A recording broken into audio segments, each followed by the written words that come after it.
આ તરફ વડોદરાની કુમાર છાત્રાલયમાં વિદ્યાર્થીઓનો વિરોધ. છાત્રાલયમાં વિદ્યાર્થીઓએ ભોજન બાબતે હોબાળો મચાવ્યો. ભોજનની અછત અને નીચી ગુણવત્તા સામે રોષ ભભૂક્યો છે. સમયસર જમવાનું ન મળતું હોવાનો વિદ્યાર્થીઓનો આરોપ છે. કિચનમાં અસ્વચ્છતા અને રસોઈમાં જીવાત દેખાતી હોવાનો દાવો પણ વિદ્યાર્થીઓ કરી રહ્યા છે.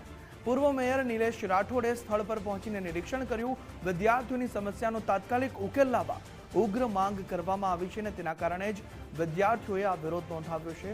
કિચનમાં અસ્વચ્છતા અને રસોઈમાં જીવાત દેખાતી હોવાનો દાવો પણ વિદ્યાર્થીઓ કરી રહ્યા છે. અધિકારીઓના લીધે આ છોકરાઓને ગેસના બાટલનો આ 2 દિવસથી કે 1 દિવસથી પ્રોબ્લેમ છે, આપણે એક્સેપ્ટ કરીએ. અને જો ગેસના બાટલાનો પ્રોબ્લેમ હોય તો અત્યારના મારા આવ્યા પછી લોકો જમવાનું કેમ બનાવવા બેઠા? અત્યારના 1 વાગ્યો, 12:30 1 વાગ્યા આ લોકોને હજી જમવાનું આપ્યું નથી. કોઈ જ જાતની ફેસિલિટી નથી. એ લોકોના જે ગાદલા, ચાદર, ઓશિકા આજે કેટલા ટાઈમથી એ લોકોને આપ્યા નતા. મેં જાતે આવીને રૂમ ખોલાવીને છોકરાઓને કીધું કે ભાઈ આપો, આ તમારા ઘરે લઈ જવાના છે. કોન્ટ્રાક્ટર જે જમવાનું અહીંયા પ્રોવાઈડ કરે છે એ જમવાનું છોકરાઓના કહેવા પ્રમાણે બિલકુલ ક્વોલિટી છે નહીં. એટલે મારી આ લોકોને ચેતવણી છે કે હું તો તરસાલીમાં જ રહું છું ને મારા વિસ્તારમાં જ હોસ્ટેલ આવી છે. દર અઠવાડિયે 15 દિવસે એક વખત હું અહીંયા આંટો મારવા આવી.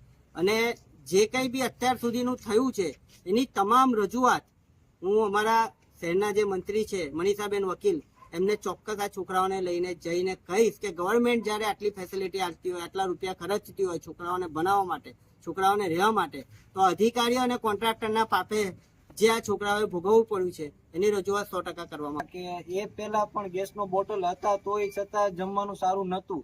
અને હવે ગેસનો બોટલ નથી તો હવે સાહેબ એવું કહે છે કે તમે કે અમને ગેસનો બોટલ લાવી દો એમ. તો અમે એ કરવા ગેસના બોટલ લાવવા અમારા મા બાપે અહીં મોકલ્યા છે કે પછી અમને ભણવા માટે મોકલ્યા છે? તો એ ગેસના બાટલનું અમને લાવવાનું કહે છે તો અમે એ માટે નથી આવ્યા વડોદરામાં. અને જોઈએ તો મહેશ દેસાઈ કરીને એક સર છે જે અહીંના વોર્ડન છે, એ એવું કહે છે કે અમારા થકી તમે કે આ હોસ્ટેલમાં રહો છો એમ. અને અમે કઈ એના લીધે નથી અહીંયા રહેતા. અમે તો અમારા કહેવાય ને કે મેરિટ ઉપર રહીએ છીએ અહીંયા. સતત સમસ્યાઓ રહે છે. અમે આ વિદ્યાર્થીઓ બધા ગુજરાતના દરેક ક્ષેત્રથી આવતા હોય છે પોતાના સપનાઓ લઈને. વડોદરા જેવા મહાનગરમાં MS યુનિવર્સિટી, પારુલ યુનિવર્સિટીમાં અભ્યાસ કરે છે.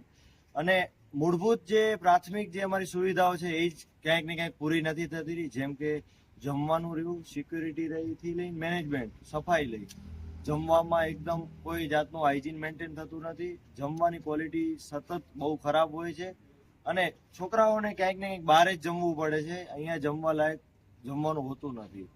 બીજું જોવા જઈએ તો શિયાળામાં ગરમ પાણી મળતું નથી થી લઈને ઘણી બધી સમસ્યાઓ આ હોસ્ટેલમાં રહી છે. મેનેજમેન્ટ ક્યાંક ને ક્યાંક જ્યારે સરકાર આટલો બધો ખર્ચો કરતી હોય છે, આ બધા વિદ્યાર્થીઓ મેરિટ થ્રુ આવ્યા છે, એમના પાછળ આટલો બધો ખર્ચો સરકારનો થતો હોય છે, તે છતાં અધિકારીઓ અને કોન્ટ્રાક્ટરના બાપે જે અમને વંચિત રહીએ છીએ સુવિધા